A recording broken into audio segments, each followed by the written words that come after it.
নমস্কার, আমি স্বরূপ কুমার সরকার, মধুরকুল হাই স্কুলের ইংরেজির শিক্ষক। বর্তমানে আমি আছি হিরণময় ঘোষের বাড়িতে বহরমপুরে। তো ভোট ছিল, ভোট করে রাত্রে বাড়ি ফিরতে পারিনি, হিরণময়ের বাড়িতে ছিলাম। তো হিরণময়ের ছেলে এবছর খুব ভালো রেজাল্ট করেছে, মাথায় ছিল আমার, বলে না ঢেঁকি সরকে হলো ধান ভাঙে, এরকম ব্যাপারটা। তো হিরণময় সুমিত ঘোষ বড়বাজার হাই স্টুডেন্ট 679 পেয়েছে, সে মুর্শিদাবাদ জেলায় তৃতীয় স্থান। খুবই ভালো রেজাল্ট। আমি হিরণময়ের ফেসবুক পোস্টে পড়ে জানতে পেরেছিলাম এবং ফোনও করেছিলাম আর কি। তারপরে মাথায় ছিল যদি কোনোদিন ওর বাড়িতে যায় তাহলে ওর ছেলে এবং ওর সাক্ষাৎকারটা নেবো আর কি। সাক্ষাৎকার কিছু না, দুই বন্ধু আমরা একসঙ্গে জগন্নাথ স্কুলে পড়েছি আর কি, 11-12। তো হিরণময় দিদি এবং ও একই ক্লাসে পড়তো আর কি। তো সেই জন্য সেই এসে দাঁড়িয়ে একটু গল্পই করবো, দুই বন্ধুর সঙ্গে অনেকদিন পর দেখা আর কি। সেই গল্পটাই আমরা ক্যামেরা বন্দি করছি, তার সঙ্গে জেনে ওর ছেলে কেমন করে পড়তো বা ও কোন স্কুলে করে, এবং গোরাবাদ রাইসের রেজাল্ট দারুণ হয়েছে আর কি, সেই সম্পর্কে আমরা একটু জেনে নেবো আর কি। তো হিরণময় কেমন লাগছে ছেলে এত ভালো রেজাল্ট করলো আর কি? আমরা তো খুবই খুশি, অবশ্যই খুশি হয়।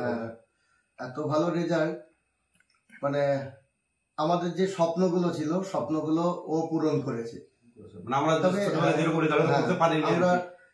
মানে দেখতাম আমার ছেলেকে মোটিভেট করার জন্য ওই যে টিভিতে অ্যাড দিত, তাদেরকে দেখাতাম যে এরা দেখ প্রণাম করার যোগ্য, মানে তুইও এরকম কিছু করতে পারলে তোকেও আমি প্রণাম করবো। আচ্ছা, একটা কথা হতো, মুর্শিদাবাদ জেলায় তৃতীয়, তুই কি ভাবতে পারছিস? বড় ব্যাপার একটা, মুর্শিদাবাদ জেলা এত বড় একটা জেলা, প্রচুর পপুলেশন, মুর্শিদাবাদ জেলায় প্রচুর পপুলেশন, সেই তার মধ্যে এতগুলো স্টুডেন্টের মধ্যে ও তৃতীয়, এটা কিন্তু বিশাল বড় ব্যাপার একটা ধরতে গেলে। হ্যাঁ, ও পরীক্ষা দিয়ে আসার পর বলেছিল বাবা আমার রেজাল্ট ভালো হবে। ভালো হবে মানে কতটা ভালো হবে সেটা তো আমরা পরে জানতে পারলাম যে এতটাই ভালো করেছে। এবার 679 আর 5 নম্বর হলে পশ্চিমবঙ্গ মেধাতে লেখায় প্রথম দফা চলে আসতো, সেরকম কি আশা তুই করেছিলি? না না, আমি আশা করিনি, ছেলে আশা করেছিল। ও পরীক্ষা দিয়ে এসে প্রতিটা পরীক্ষার পরে টোটাল কত পাবে সেটার পরে ওর অনুমান ছিল যে ও মেধা তালিকায় ঢুকে যেতে পারে আর কি। কিন্তু আমার মনে হয়েছিল যে ওর একটু দুঃসাহস দেখাচ্ছে, কিন্তু পরবর্তীকালে দেখলাম যে সত্যি ও ঠিক ছিল। আমাদের ধারণা ভুল ছিল যে না, পড়াশোনা করে সহজেই ঢোকা যায়, ওই লক্ষ্যটা খুব একটা কঠিন, কঠিন এটা আমারও ছেলে এইটা পড়ে, আমার মনে হয় যে বাবারে পশ্চিমবঙ্গ মেধা তালিকা প্রথমে বিশাল বড় ব্যাপার, কিন্তু সেটা ছুঁয়ে ফেলেছিল প্রায়। একদম সেই দুঃসাহস দেখতে পারে, এটাই যে কোনো স্টুডেন্ট যদি মনে করে, এটা আমারও কথা, যে যখন যদি মনে করে যে আমি আমার লক্ষ্য আছে, আমি খাটতে পারবো, তাহলে ওই দুঃসাহসটা দেখানো এমন কোনো কঠিন ব্যাপার না। তুই রিয়ালাইজ করলি কয়েক নম্বরের ব্যাপার হয়ে গেছিল প্রায়। আমি এতদিন টিচার হিসাবে বিভিন্ন জায়গায়, আমি হরিহরপাড়া স্কুলের টিচার। কবে জয়েন করেছিস? আমি প্রথম চাকরি করতাম জলপাইগুড়িতে 2007 সালে, পরে 2008 সালে আমি হরিহরপাড়ায় চলে এসেছি। সাবজেক্ট আমার বাংলা। এবার আমার বন্ধুরা ওর রেজাল্টের পর বলছে তুমি বাংলার টিচার হিসাবে তোমার ছেলে বাংলাতে কম পেলো, দিয়ে তোমার জন্যই মেরিট লিস্টে ঢুকতে পারলো না। অ্যাকচুয়ালি আমার অবদান খুব কম, আমার ফাইন্যান্সিয়াল সাপোর্ট আর ওকে পড়তে নিয়ে যাওয়া, এইটুকু। আর পড়াশোনা ও নিজে করেছে, ওর মার অবদান বেশি। আর গৃহশিক্ষক কতজন ছিল? গৃহশিক্ষক বলতে প্রথম দিকে একটা মাস্টারমশাইয়ের কাছে পড়তো, পরবর্তীকালে ও বললো যে বাবা আমার কম্পিটিশন দরকার, আমার প্রত্যেকটা সাবজেক্টে আমি ব্যাচে গিয়ে পড়বো। ব্যাচে কতজন থাকতো মোটামুটি? ব্যাচে এখানে মোটামুটি বহরমপুরের কথা বলছে, ওদের একটা ব্যাচে 40-50 জন পড়তো। তার মধ্যে তোর কি মনে, আমার এটা নিজের প্রশ্ন, ব্যাচে ধর 5 জন 10 জন পড়ছে, 40 জন পড়লে ও বা যারা একটু ভালো আছে আর কি, তাদেরকে কি স্পেশালি কোনো গাইড করা সম্ভব হয় ব্যাচে? এরকম করে গাইড করা যায়, স্যারেদের নজরে যদি আসে তাহলে স্যাররা তাকে স্পেশাল ভাবেই দেখে। কারণ আমি পরবর্তীকালে দেখলাম যে সমস্ত স্যারের মুখেই সুমিত, তখন মনে হয়েছিল যে আমার না, তাহলে ও নিশ্চয়ই পড়াশোনা করছে। স্যারেরা যখন, আমি স্যারদেরকে মাঝে মাঝে ফোন করে জানতাম যে স্যার পড়াশোনা কেমন করছে, বলছে কোনো কথা হবে না, ও একদম সিরিয়াস ছেলে। তখন দেখলাম যে তাহলে না, ওর পড়ার ধরনটা হচ্ছে যেদিন ওর ইচ্ছা হবে ও পড়বে সারাদিন, খেতে ডাকলেও আসতে চাইবে না, কিন্তু যেদিন ইচ্ছা হবে না সেদিন মেরে কেটে ফেললেও পড়তো, মুডের উপর ডিপেন্ড করে পড়তো। আচ্ছা, ও গোরাবাজার আইসি ইনস্টিটিউটে পড়ছে। এই স্কুলের রেজাল্ট দারুণ দেখে হয়েছে, এইটা তো একটু বল আর কি। গোরাবাজার আইসিআই স্কুল সম্বন্ধে মানে যতটুকু বলা হবে সেটাই সরকারি স্কুলের রেজাল্ট ভালো হয়। ইংলিশ মিডিয়ামে রমনাবাদ যুগে বহরমপুর বিশেষ করে শহরে যেখানে প্রচুর মানুষ এই যে মেরি ডন বস্কো বিভিন্ন বা গীতারামে ইংলিশ মিডিয়াম স্কুলে পড়ছে, তার একটা অন্য বোর্ড। আমাদের এই যে সরকারি স্কুল একদম পিওর সরকারি স্কুল গোরাবাজার আইসি স্কুল, সেই স্কুলের রেজাল্ট মুর্শিদাবাদ জেলায়, সেটা একটু বললে বা কেমন পড়াশোনা যদি গার্জেন সেটা একটু বললে ভালো হয়। আমি একটা নমুনা দিচ্ছি। এবার মুর্শিদাবাদ জেলার যে মেরিট লিস্ট তৈরি করা হয়েছে 10 জন, তার মধ্যে 21 জন স্টুডেন্ট আছে। এই 21 জনের মধ্যে 11 জনই হচ্ছে গোরাবাজার ঈশ্বরচন্দ্র ইনস্টিটিউশনের ছাত্র। এবং আমি দেখছি অনেক মন্ডল 87 পেয়েছে, সে ফার্স্ট হয়েছে। মুর্শিদাবাদ মেধা তালিকায় থাকতে পারেনি, ও গোরাবাজার আইসিআই স্কুলে পড়তো। 5 থেকে একসঙ্গে ওরা পড়ছে। ওদের মধ্যে চূড়ান্ত কম্পিটিশন ছিল। এই স্কুলে কত রোল ছিল? এই স্কুলে রোল ছিল প্রথমে ভর্তির সময় 6-এ 14 হলো, তারপরে তো করোনা শুরু হলো, করোনার মধ্যে আর পরীক্ষা হয়নি। তারপরে ওর উন্নতিটা হয়েছে 9 থেকে আবার পরীক্ষা যখন শুরু হলো, মাঝখানে তো পরীক্ষা হয়নি করোনার জন্য, 9-এ পরীক্ষা শুরু হলো, ওর রেজাল্ট 14 থেকে 5-এ আসলো। তারপরে টেস্টে তৃতীয় হয়েছিল। টেস্টের নম্বর কিরকম ছিল? টেস্টে ছিল 647। অনেকটাই ইমপ্রুভ করেছে আর কি। 647 টেস্টের পরে কি রুটিন ওদের হাইয়েস্ট ছিল 657 টেস্টে। এটা স্কুলের প্রথম থেকে, এবং স্যারেদের সঙ্গে কথা বলেছিলাম, বলতে টেস্টে বেশি নাম্বার দিলে ওরা তো আনন্দে উৎপন্ন হয়ে গিয়ে পরে আর রেজাল্ট পড়বে না। সেজন্য আমাদের স্কুলের নিয়মে হয়তো টেস্টে চেপে খাতা দেখা হয়। ওরা আরো ভালো করবে সেটা আমরা জানি, কিন্তু এখন থাক। স্কুলে দুটো বিষয় গার্জেন মিটিং এ গেছি আর কি, তো স্কুলে ক্লাস তো ঠিকঠাক হতো এবং স্পেশাল কেয়ার দেওয়া হতো। এটাই বলছি, স্পেশাল কেয়ার দেওয়া হতো, কিন্তু এদের স্কুলের যে হেডমাস্টার মশাই, তিনি ডক্টর জয়ন্ত দত্ত, উনি প্রণম্য ব্যক্তি। স্কুলটাকে উনি শীর্ষে তুলে এনেছেন। উনি রিটায়ার করে যাওয়ার পর একটু প্রভাব পড়েছিল।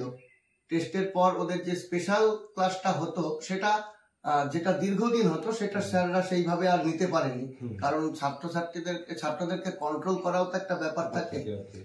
তবুও স্যারেরা খুব মানে যত্ন সহকারে এদের, এবং আমরা দেখেছি আমরা ওখানে খাতা আনার অনেক সময় সেন্টার হয়, মাধ্যমিক খাতা আনার সময় বেশ কয়েকবার গেছি ওখানে। স্কুলটাকে সুন্দর করে সাজিয়েছে বলতে হবে, সাজিয়েছে স্কুলটাকে। তারপরে স্যারেরাও প্রত্যেকে ভালো, আন্তরিক নজর আছে। স্যারেদের কাছে যখনই যা প্রয়োজন হয়েছে জিজ্ঞেস করলে তারা একদম সহানুভূতির সঙ্গে ছাত্রদের। তো এটাই আমার বক্তব্য, যে অনেকে বলা যায় স্কুলে পড়াশোনা হয় না, তো অনেক সরকারি স্কুলে কিন্তু ভালো পড়াশোনা হয়। এটা বড় বিজ্ঞাপন আর কি, মানে গোরাবাজার আইসিআই রাজনীতি যদি 10 বছর আগে কেউ যায়, এত সাফল্য কিন্তু ছিল না আর কি। তো সেই জন্য সরকারি স্কুলেও পড়াশোনা হয়, বাংলা মিডিয়ামে পড়েও ভালো এরকম করা যায়। শুধুমাত্র সে যে ছাত্রটা পড়ছে তার সদিচ্ছা দেখা যায়, তাই না? সে পড়ছে তার সদিচ্ছা, এবং তার সঙ্গে অভিভাবক বা গার্জেন তারা একটু সাপোর্ট করবে, মেন্টাল সাপোর্ট করবে, ফিনান্সিয়াল সাপোর্ট করবে, এবং একটা গ্রুপ যদি হয়ে যায়, ব্যাচ হয়ে যায়, তাহলে এক অপরকে দেখে অনুপ্রাণিত হবে। যে আমি পড়ছি, তাহলে মোটিভেট না। আমি আবারও বলবো যে আমার ছেলের রেজাল্ট ভালোর পিছনে ওর মার ভূমিকা বিশাল। ও পড়ে আসতো, ও খাতাতে কি লিখছে সেই সবগুলো ও দেখতো। কোনো সমস্যা থাকলে তখন আমাকে জানাতো। আমি তো স্কুল, আমাকে 10টার মধ্যে বেরিয়ে যেতে হয়, এসে আর আমার একটা বাইরে বেরোনো সন্ধ্যাবেলায় একটা অভ্যাস আছে, এর জন্য আমাকে ওই আড্ডা মারাটা আমি কোনোদিনই বন্ধ করতে পারিনি। সেই জন্য আমি ওইভাবে দেখিনি ওকে, কিন্তু ওর পড়তে নিয়ে যাওয়া, সঠিক টাইমে যা যা চেয়েছে আমি ব্যবস্থা করে দিয়েছি, কিন্তু ওর মার ভূমিকা। একটু বলেনি, হিরণময়ের কিন্তু আদি বাড়ি আমাদের কোনপুর এলাকায়। কোথায় বাড়ি? আমার বাড়ি হচ্ছে মুরুটিয়া থানা, এখন কেচুয়াডাঙ্গা। এবং বাবা শিক্ষক ছিলেন? আমার বাবা কেচুয়াডাঙ্গা হাই স্কুলের শিক্ষক ছিলেন, এখন রিটায়ার্ড করেছেন। আমরা ওই স্কুলের, আমার বাবার নাম হারানচন্দ্র ঘোষ। মানে আমরা বাবার ছাত্র ছিলাম, কিন্তু বাবার এমন শিক্ষা ছিল যে আমরা 3 ভাই বোন, মানে দিদি, আমি, ভাই, ওই স্কুলেই পড়তাম। কিন্তু বাবার কাছে একটাই বক্তব্য ছিল, তুমি স্কুলে যখন, তুমি ছাত্রছাত্রী, আমার ছেলে নয়, সবাই আমার ছেলে মেয়ে। কিন্তু বাড়িতে তুমি মানে তোমরা আমার সন্তান, কিন্তু স্কুলে কোনোদিন বাবা বলে আমরা ডাকতে পারিনি স্যার। হ্যাঁ, তারপরে আমি ওই স্কুলে প্যারা টিচার হিসাবে জয়েন করি 2006 সালে। হ্যাঁ, তখনও বাবা চাকরি করতো, একই স্কুলে বাবা ছেলে আমরা চাকরি করেছি, 1 বছর চাকরি করেছি। তারপরে আমি জলপাইগুড়িতে 2007 আমি জলপাইগুড়িতে চলে গেলাম, 8 আবার পরীক্ষা দিয়ে আমি হরিহরপাড়ে চলে গেলাম। হ্যাঁ, এবং বাবার কথাতেই আমার এখানে থাকা। আমি বাড়ির দিকে ফেরার চেষ্টা করেছিলাম, কিন্তু মানে করিমপুর আর বহরমপুরের মধ্যে আকাশ পাতাল পার্থক্য বলে বাবা বলছে বহরমপুরে একটা ছেলে আমার বহরমপুরে থাকুক, একটা বাড়িতে থাকুক। ছোট ভাইটা ও একটু দুর্ভাগ্য যে 2-3 বার পরীক্ষায় চাকরির পরীক্ষায় পাশ করে হয়নি। এখন একটা বেসরকারি বিএড কলেজে পড়ায় আর বাড়িতে একটা দোকান করেছে। দিদি, হ্যাঁ দিদি কলকাতায় বিয়ে হয়েছে, জামাইবাবু ক্যালকাটা পুলিশের ডিটেকটিভ ডিপার্টমেন্টে। আমি বলে দিই, দীপ্তি এবং হিরণময় একসঙ্গে পড়েছি, আমরা জগন্নাথ স্কুলে 11-12 আমরা একসঙ্গে পড়েছি, আমরা বন্ধু হয়ে গেছি, আমরা একসঙ্গে পড়েছি আর কি। তো তোর কি মনে হয়, আমরা যখন পড়েছি তার সঙ্গে তুই যে ছেলেকে কিছু তো দেখি বাড়িতে যাচ্ছিস, টিউশনতে নিয়ে এসিস, একটা মৌলিক পার্থক্য কি আমাদের থেকে আছে এখনকার পড়াশোনার সঙ্গে? তোর কি মনে হয়? এখনকার পড়াশোনার সঙ্গে আমাদের সময়কার একটা পার্থক্য ছিল মানে এইটাই নাম্বারের ব্যাপারটা। আমাদের সময় নম্বর কম উঠতো, এই কারণে আমাদের বড় প্রশ্ন বেশি লিখতে হতো, আর এখন মানে ছাত্রদেরকে বেশি পড়তে হচ্ছে। আমাদের সময় সাজেশন ভিত্তিক পড়লে হতো যে এই বছর এইটা বড় প্রশ্ন এসছে, এবার এটা আসবে না, কিন্তু এখন এমসিকিউ প্রশ্ন এবং ছোট প্রশ্নের জন্য বইটাকে খুব খুঁটিয়ে পড়তে হবে ছাত্রদের, আর বড় প্রশ্ন লিখে খুব বেশি কত নাম্বার পাওয়া যায়, সেজন্য আমাদের সময় নাম্বার বেশি হতো না। আচ্ছা, ছেলে 11 তো সায়েন্স অবশ্যই নেবে আর কি? হ্যাঁ, ছেলে সায়েন্স নিয়ে। তোর কোনো ইচ্ছা আছে ছেলে তোর পর ছেড়ে দিয়েছিস যেরকম যখন যাবে? না, ওর আমার মানে তরফ থেকে কোনো চাপ নেই, ওর নিজস্ব ওকে স্বাধীনতা দেওয়া আছে। ও নিজেই একদিন বললো যে আমি মেডিকেলের দিকে যাব, আমি এখানে পড়বো, যেখানে যেখানে ও বলেছে সেখানে আমি পড়ার ব্যবস্থা করি। মেডিকেল পাওয়ার ক্ষেত্রে বহরমপুর শহরের পরিকাঠামো কেমন মনে হয়? বহরমপুর শহর থেকে মেডিকেলের পরিকাঠামো খুবই ভালো, এখান থেকে প্রচুর স্টুডেন্ট মানে মেডিকেলে পায় প্রতি বছর। হ্যাঁ, তোর একটা ডিসিশন তো বাবা বলেছিল বহরমপুর, এটা মানে ওয়াইজ ডিসিশন কেন? কারণ করিমপুরে সেই পরিকাঠামো কিন্তু আমার ছেলেকে আমি দিতে পারবো না, সত্যি মেনে নিতে হবে। আমি মানে গ্রাম শহর বলে মানে যদি অনলাইনে টিউশন চলে তবুও কিন্তু একটা অফলাইনের একটা ব্যাপার থাকে, অনলাইনের পাশাপাশি অফলাইনের একটা ভূমিকা আছে, এটাকে হাইব্রিড এডুকেশন বলছে আর কি। এটা অফলাইনে একটা কন্টাক্ট, স্যারের সঙ্গে কন্টাক্ট হচ্ছে, একদম ফিজিক্যালি তার সঙ্গে দেখা হচ্ছে, তার একটা আলাদা স্পেশাল ব্যাপার থাকবে অবশ্যই অবশ্যই। এবং অনলাইনে আমার সুবিধাটা নেবই আর কি, সুবিধা নেবই আর কি। তো এটাই ওর সুবিধা, বাবা যেটা মানে বলেছে সেই সুবিধাটা কিন্তু পাচ্ছে আর পরিকাঠামো দিক থেকে। মেডিকেল পাওয়ার ক্ষেত্রে কিন্তু একটা ভালো জায়গা, কলকাতার মতো না হলেও মোটামুটি বেশ ভালো জায়গায় আছে, ভালো জায়গা। তো কোচিং নিশ্চয়ই কোচিং হ্যাঁ শুরু হয়েছে, পড়া শুরু হয়ে গেছে। তো আর কি তোর একটা তো ভালো লাগছে, গর্ব একটা জায়গা হলো আর কি। এবং আমি আশা করবো অ্যাজ এ ফ্রেন্ড 11-12 খুব ভালো করবে এবং ও যে স্বপ্ন পূরণ মেডিকেলে যাবে সেই ইচ্ছাও পূরণ হবে আর কি। মানে এই জায়গায় একটা প্রশ্ন, এবার ওকে বোর্ডে ভর্তি হবে, 11-12 ভর্তি হবে, তোর কি মনে হয় যে তাহলে ও 10-এ কিন্তু কিছু পড়েনি আর কি, মানে মেডিকেলের জন্য যে পড়ানোকে ক্লাস 8 থেকে ফাউন্ডেশন বলে সেটাও করেনি আর কি। একটা বেশ ভালো লেগেছে, আমার ছেলে একটা জিনিস বুঝে ফেলেছে, মাধ্যমিক পুকুর আর এইটা সমুদ্র, মহাসমুদ্র, আমাকে এখানে সাঁতরিয়ে পেরোতে হবে। 11 থেকে স্টার্ট করেছে এবং এই ধারণাটা ওর মধ্যে তৈরি হয়েছে, সেই অনুযায়ী ও খাটবে। আচ্ছা, এবার খেলাধুলার কোনো নেশা ছিল? খেলাধুলার নেশা ছিল, কিন্তু আমাদের যেখানে আমার বর্তমানে বাড়ি সেখান থেকে শহরের যে নির্দিষ্ট কয়েকটা খেলার মাঠ, তার দূরত্বটা 2-2.5 কিলোমিটার। এবার সেখানে প্রতিদিন সন্ধ্যাবেলায় যেতে পারতো না, পাশে একটা খেলার মাঠ ছিল, কিন্তু পরবর্তীকালে সেটাও প্লট হয়ে বিক্রি হয়ে যাওয়ার জন্য বাড়িতেই। আর এমনি অন্যান্য কোনো ক্রিয়েটিভ দিক আছে? ক্রিয়েটিভ, হ্যাঁ, ও ছবি ছোটবেলা থেকে ছবি আঁকতো, ও গান করতো, মানে বিভিন্ন অ্যাক্টিভিটির মধ্যে ছিল, কিন্তু মানে 10-এ ওঠার পর সেগুলো একটু গৌণ হয়ে গেছে এবং পড়াশোনা চাপ ছিল। তো এটাই আর কি। তো হিরণময়কে অনেক অভিনন্দন, শুভেচ্ছা, ভালোবাসা আর কি। আমার ভালো লাগছে, আমি ভেবেছিলাম যে ফোন করলাম যে তোর বাড়িতে আমি আসছি, তো আমি তোর ছেলে, আমারও খুব ভালো লেগেছে, আমার একসঙ্গে ছোটবেলাকার বন্ধু, তুই আমার বাড়িতে এসেছিস, সেটাও তো খুব ভালো লাগছে আমার। তো আমার ওয়াইফ ও আমরা সব একসঙ্গে আমরা সব একসঙ্গে কমন ফ্রেন্ড আর কি। তো আমরা একসঙ্গে পড়েছি, সেই স্মৃতিগুলো মনে পড়ে আর কি। আমরা তখন পড়তে গেছে একসঙ্গে, স্কুল করেছি আর কি।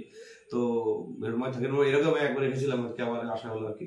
তো আমার নিজের আমি একটা কি সবসময় যে ও ছেলে ভালো করেছে, আমার কিন্তু আমার সঙ্গে সঙ্গে দিন রাত্রে ফোন করেছে, আমারও ভালো লেগেছে। ও যখন পোস্ট করলো যে বাহ খুব দারুণ দারুণ করেছে, তো আমার দুজনেরই ভালো লেগেছে আর কি। তো আবার অভিনন্দন হিরণময়কে, তোর ছেলে যে তোর যে লক্ষ্য মেডিকেল সেটা পাক, মানে মেডিকেল পাক বা আবার আমি সাক্ষাৎকার নিতে পারবো, এই কামনা করছি ঈশ্বরের কাছে। অনেক ধন্যবাদ। অবশ্যই। ঠিক আছে।